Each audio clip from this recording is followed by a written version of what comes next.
Hello guys, আজ আমরা যাব নদীর পাড়ে মাছ ধরতে। আমার সাথে আছে আমার দুলাভাই।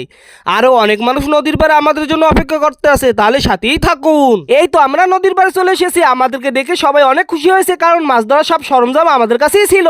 এবার আমাদের বড় ভাইরা বের জালগুলো চারুকুলো খাড়া করে দিয়ে দিবে, কারণ যার ভিতর থেকে যেন কোনো মাছ বের না হতে পারে। ওইদিকে আবার আমার এক বড় ভাই কচা নদী নিয়ে একটি গান লিখছে, তাহলে সেই গানটি শুনুন।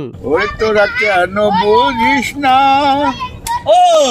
42 বছর পরে আমি কচা নদীতে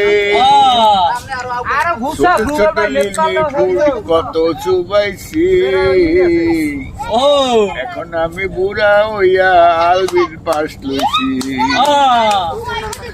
আরে এখন আমি বুড়া হইয়া আলবির পাশ লইছি।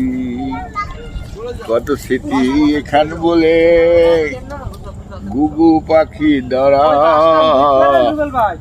জাহাজ খানা ডুবলো এবার কচার পারে যাইয়া।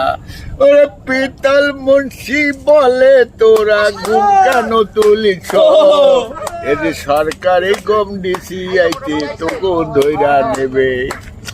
এত তারপরে ওলে ডিসি আইয়া কইলো সরকারি গম তোমরা গরিব তোমরা বিলাও তারে।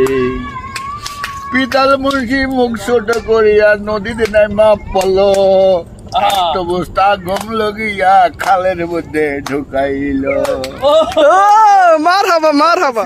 জালটা চারপাশে বেরটা হয়ে গেছে, এবার নিচটা ভালো করে আটকে দিবে যাতে কোনো মাছ বের না হতে পারে। তার ভিতরে অনেক টগর রয়েছে, সেগুলো পরিষ্কার করছে আমাদের এক ভাই। এবার আমরা সবাই মিলে জাল তুলতেছি। তাওগুলো অনেক মাটির নিচে ঢুকে গেছে, এর জন্য আমাদের তুলতে অনেক কষ্ট হচ্ছিল।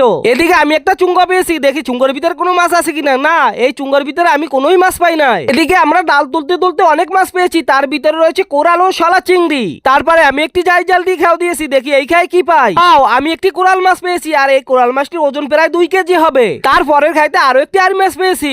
তারপরে আপনারা দেখবেন চমক, তারপরে বিশাল এক গজাল শোল মাছ পেয়েছি। সেই শোল মাছ দেখলে আপনারাও চমকে যাবেন। দেখেন কত বড় শোল মাছ, প্রায় 2 কেজি ওজন হবে। তারপরে আমরা সেই মাছ নিয়ে অনেক ভিডিও ছবি তুললাম। তারপরে আমি বললাম বরিশাল ছাড়া অন্য কোনো জায়গার মানুষ এই মাছ খেতে পারবে না, কারণ এই মাছ শুধু বরিশালেই পাওয়া যায়। এখানে আমরা টোটাল চিংড়ি মাছ পেয়েছি 17 কেজি, কোরাল মাছ পেয়েছি 9টা, গজাল শোল মাছ পেয়েছি 2টা, আর মাছ পেয়েছি 3টা। তো আপনাদের কাছে যদি এই ধরনের মাছের ভিডিও ভালো লাগে, অবশ্যই আমার পেজটি ফলো করবেন।